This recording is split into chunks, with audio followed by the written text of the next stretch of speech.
Autoridad espiritual por Watchman Nee. Dios censura enérgicamente a los rebeldes. Leamos de nuevo 2 Pedro 2:12. Pero estos, hablando mal de cosas que no entienden, como animales irracionales destinados por naturaleza para presa y destrucción, serán destruidos al corromper a otros. ¿Puede haber en la Biblia palabras de censura más fuertes que las que se hallan aquí? ¿Por qué los reprende tratándolos de animales? Porque son muy insensibles. Siendo la autoridad el tema principal de la Biblia, hablar contra ella constituye el pecado más grave. Nuestra boca no debiera hablar descuidadamente.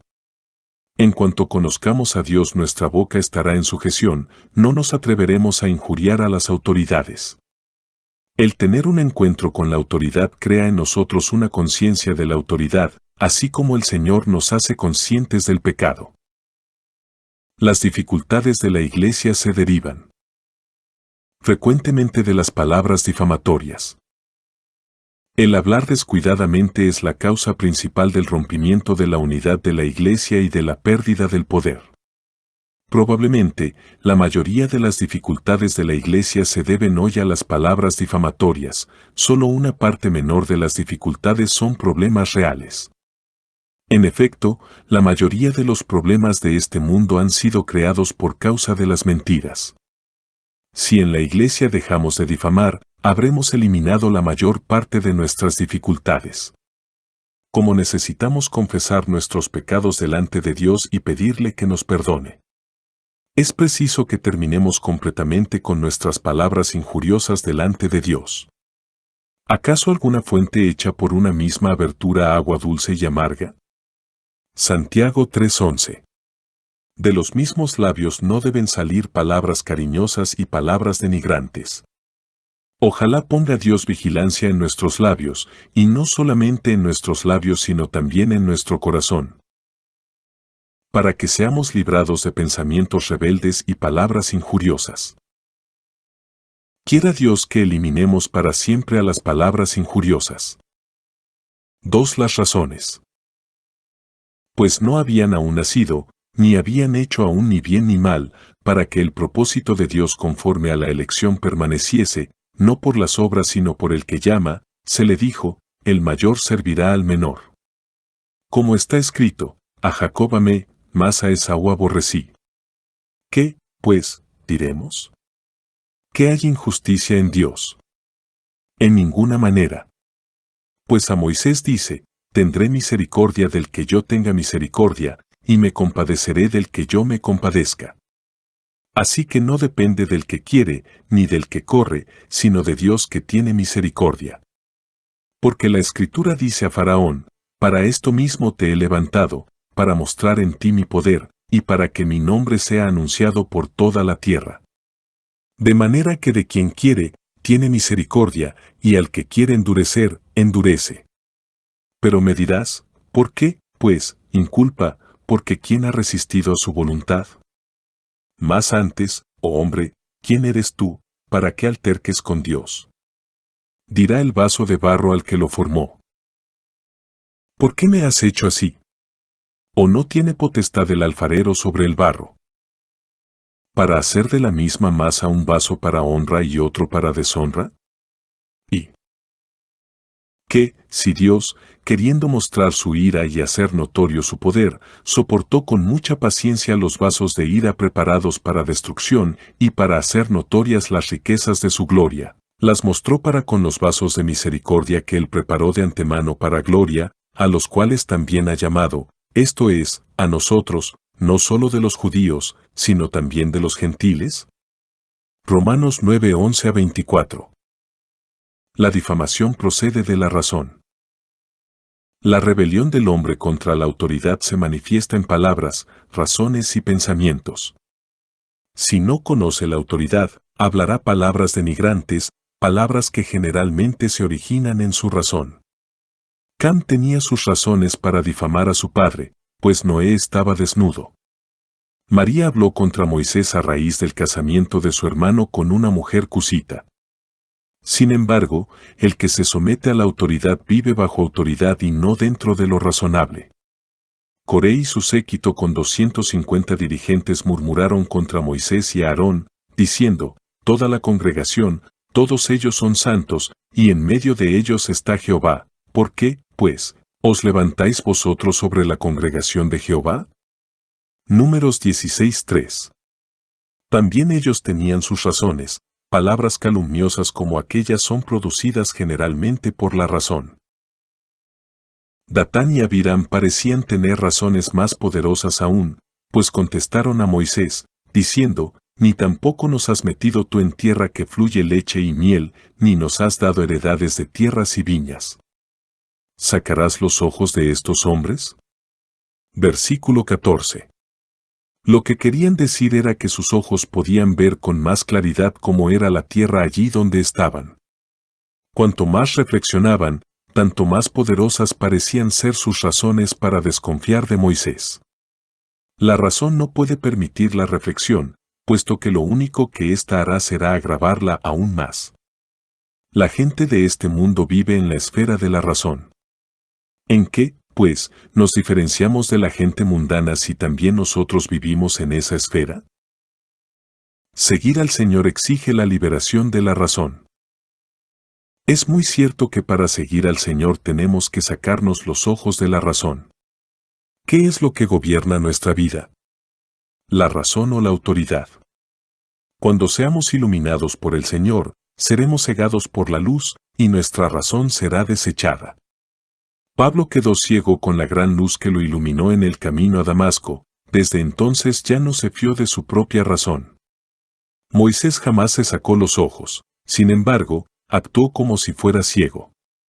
Tenía sus argumentos y razones, pero en obediencia a Dios vivía por encima de la razón. Los que están bajo la autoridad de Dios no viven por la vista. Los siervos de Dios tienen que liberarse de la vida de la razón. La razón es la primera causa de la rebelión, por eso es que no podemos controlar nuestras palabras a menos que primero tratemos detalladamente con nuestra razón.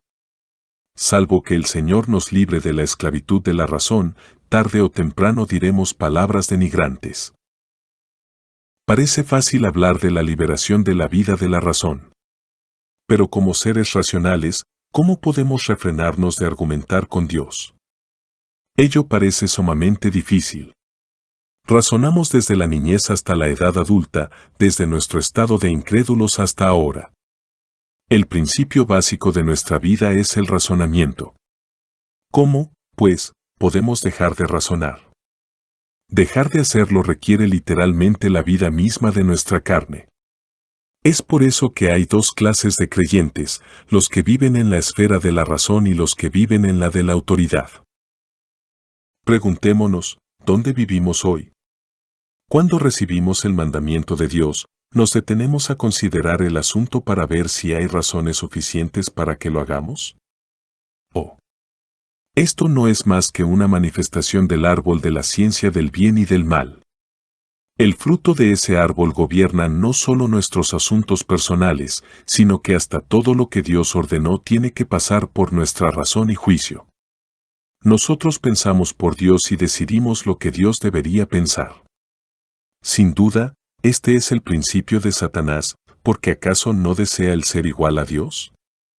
Todos los que de veras conocen a Dios le obedecen sin discusión, pues no hay ninguna posibilidad de asociar la razón con la obediencia. Si alguien desea aprender la obediencia, tiene que desechar la razón. Tiene que vivir por la autoridad de Dios o por la razón humana, es absolutamente imposible vivir por ambas. Durante su vida terrenal, el Señor Jesús vivió en todo sentido por encima de la razón. ¿Qué razón pudo haber para la deshonra, los azotes y la crucifixión que sufrió? Pero Él se sometió a la autoridad de Dios, no arguyó ni preguntó, solamente obedeció. Vivir bajo la razón es tan complicado. Consideremos las aves del cielo y los lirios del valle. ¿Con qué sencillez viven? Cuanto más nos sometamos a la autoridad, tanto más sencillas serán nuestras vidas. Dios nunca argumenta. En Romanos 9 Pablo probó a los judíos que Dios también llama a los gentiles. Él indica que de los descendientes de Abraham solo fue escogido Isaac y que de la simiente de Isaac solo fue escogido Jacob. Todo es según la elección de Dios. Así pues, ¿por qué no debería escoger Dios a los gentiles? Él puede tener misericordia del que Él tenga misericordia y compasión de quien Él se compadezca. Él ama al traicionero Jacob y aborrece al honesto Esaú, al menos esto es lo que suponen los hombres. Hasta endurece el corazón de Faraón. ¿Es, pues, injusto Dios? Pero Él se sienta en el trono de gloria arriba y todos los hombres están sujetos a su autoridad. ¿Quién eres tú, partícula de polvo, para arguir con Dios? Él es Dios y tiene autoridad para hacer lo que quiera. No podemos seguirle por una parte y por la otra exigir saber la razón. Si queremos servirle, no debemos discutir. Todos los que tienen un encuentro con Dios deben desechar sus propios razonamientos. Solamente podemos basarnos en la obediencia. No nos entremetamos con nuestros argumentos, tratando de ser consejeros de Dios. Escuchemos lo que Dios afirma: tendré misericordia del que yo tenga misericordia. Cuán preciosa es la palabra, tendré. Adoremos a Dios. Él nunca argumenta, simplemente hace lo que quiere. Él es el Dios de la gloria. Asimismo Pablo declara: así que no depende del que quiere, ni del que corre, sino de Dios que tiene misericordia. Porque la Escritura dice a Faraón: para esto mismo te he levantado, para mostrar en ti mi poder, y para que mi nombre sea anunciado por toda la tierra. De manera que de quien quiere, tiene misericordia, y al que quiere endurecer, endurece. Romanos 9:16-18. Endurecer su corazón no significa hacerlo pecar, simplemente significa abandonarlo. Véase Romanos 1:24, 1:26, 1:28. Pablo, previendo una objeción de parte de los destinatarios de su epístola, se anticipa a su argumento diciendo: pero me dirás, ¿por qué, pues, inculpa? Porque quien ha resistido a su voluntad. Versículo 19. Muchos coincidirán en que el razonamiento anterior es tremendamente fuerte. Pablo también conoce la fuerza de tal argumento.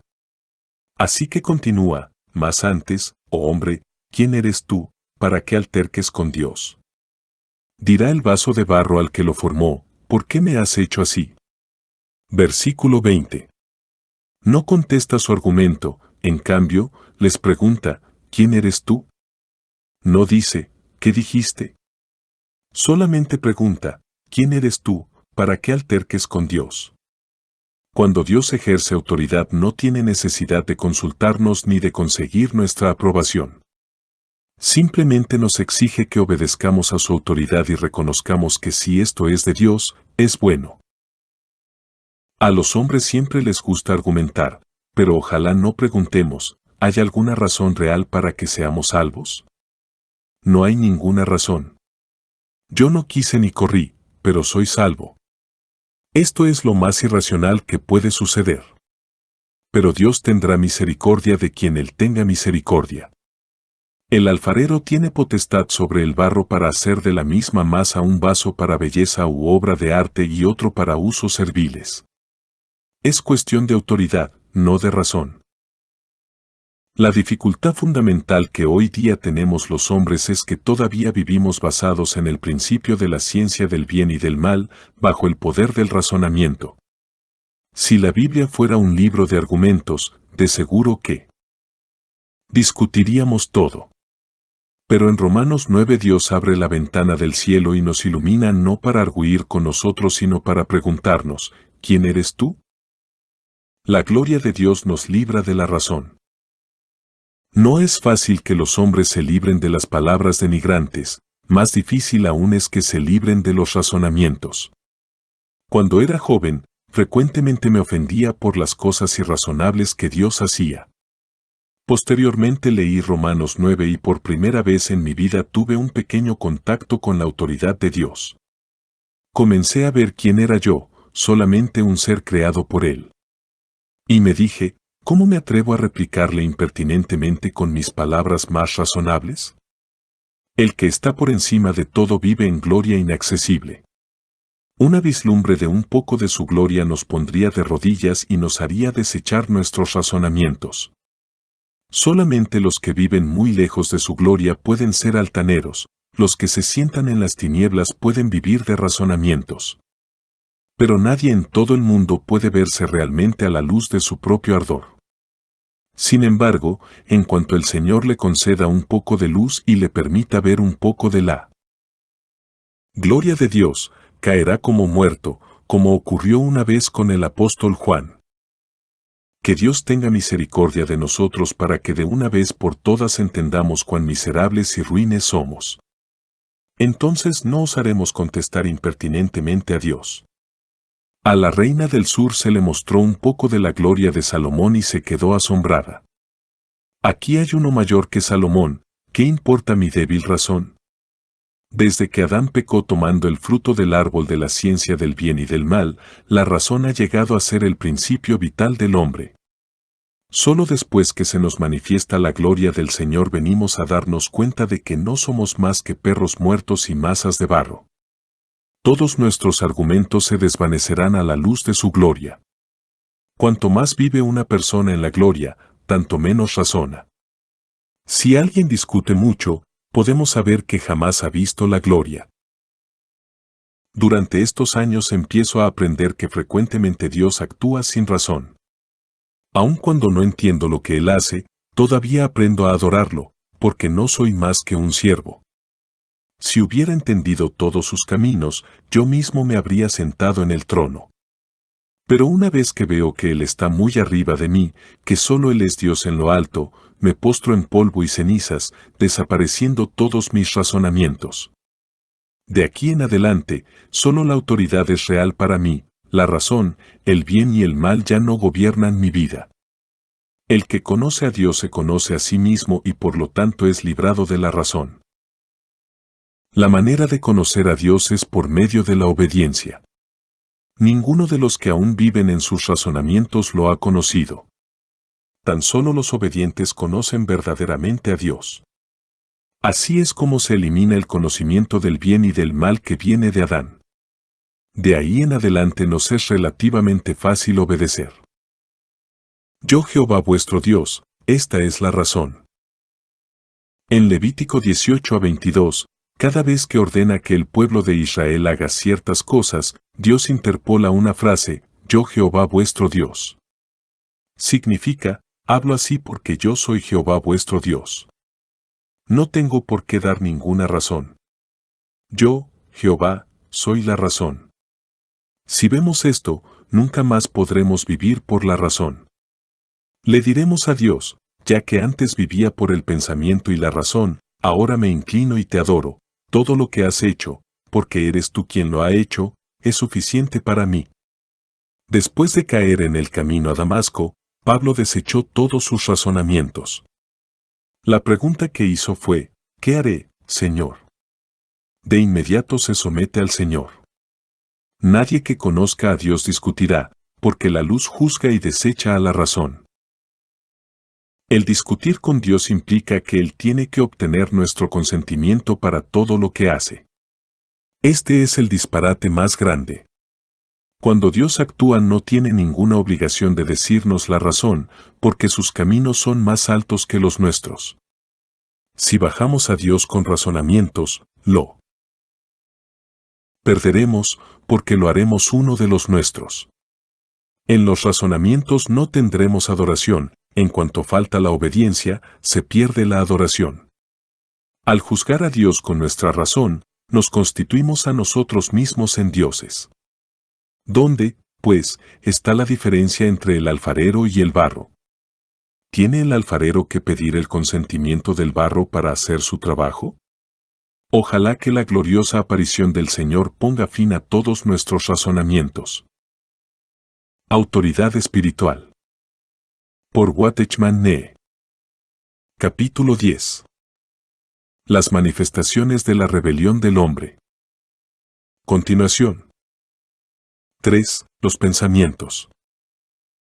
Porque las armas de nuestra milicia no son carnales, sino poderosas en Dios para la destrucción de fortalezas, derribando argumentos y toda altivez que se levanta contra el conocimiento de Dios, y llevando cautivo todo pensamiento a la obediencia a Cristo, y estando prontos para castigar toda desobediencia, cuando vuestra obediencia sea perfecta. 1 Corintios 10, 4-6. El nexo entre la razón y el pensamiento. El hombre manifiesta su rebelión no solo en la palabra y la razón, sino también en el pensamiento.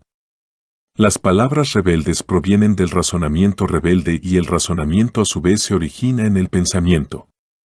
Por eso el pensamiento es el factor dominante de la rebelión. 2 Corintios 10, 4-6 es uno de los pasajes más importantes de la Biblia, porque en estos versículos se señala especialmente el aspecto particular del hombre en donde se requiere la obediencia a Cristo. El versículo 5 dice, llevando cautivo todo pensamiento a la obediencia a Cristo. Esto indica que la rebelión del hombre se halla fundamentalmente en su pensamiento.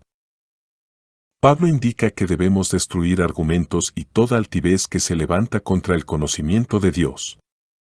Al hombre le gusta construir argumentos como fortalezas alrededor de su pensamiento, sin embargo, es preciso destruir estos argumentos y llevar cautivo el pensamiento. Los argumentos deben ser desechados, pero el pensamiento, devuelto. En la guerra espiritual, es preciso tomar por asalto las fortalezas antes de poder llevar cautivo el pensamiento. Si no se desechan los argumentos, no hay ninguna posibilidad de llevar el pensamiento del hombre a la obediencia a Cristo. La palabra altivez del versículo 5 es edificio alto en el original. Desde el punto de vista de Dios, el razonamiento humano es como un rascacielos que obstruye el conocimiento de Dios. En cuanto un hombre comienza a argumentar, su pensamiento queda sitiado y, por lo tanto, no es libre de obedecer a Dios, puesto que la obediencia es asunto del pensamiento. La razón manifestada exteriormente se convierte en palabras, pero cuando los razonamientos se ocultan adentro sitian el pensamiento y lo dejan incapacitado para obedecer. El hábito de razonar del hombre es tan grave que no puede ser destruido sin batalla.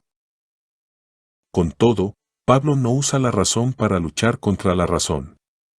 La inclinación mental a argumentar debe ser enfrentada con armas espirituales, es decir, con el poder de Dios. Es Dios quien combate contra nosotros, porque nos hemos convertido en sus enemigos. Nuestro hábito mental de razonar es algo que heredamos del árbol de la ciencia del bien y del mal, pero que pocos son los que se dan cuenta de cuánta dificultad le ocasionan estas mentes nuestras a Dios. Satanás emplea toda clase de argumentos para esclavizarnos a fin de que, en vez de dejarnos aprender por Dios, nos convirtamos en enemigos suyos. Génesis 3 ilustra a 2 Corintios 10. Satanás discutió con Eva, y ella, al ver que el árbol era bueno para comer, respondió con un argumento. No escuchó a Dios, porque tenía sus razones. Cuando prevalece la razón, el pensamiento del hombre cae en una trampa. La razón y el pensamiento están estrechamente unidos, la primera tiende a capturar al segundo. Y una vez que el pensamiento es capturado, el hombre se siente incapaz de obedecer a Cristo. Por lo tanto, si de veras queremos obedecer a Dios, tenemos que saber cómo la autoridad de Dios destruye a las fortalezas de la razón. Capturando de nuevo la mente cautiva. En el Nuevo Testamento griego la palabra, noema, plural, noemata, se usa 6 veces, Filipenses 4:7, 2 Corintios 2:11. 3:14, 4:4, 10:5 y 11:3. Se la ha traducido al castellano por pensamiento o pensamientos, significando el ardid o los ardides de la mente. La mente es la facultad, el ardid, su acción, el producto de la mente humana. Por la facultad de la mente el hombre piensa y decide libremente y esto representa al hombre mismo.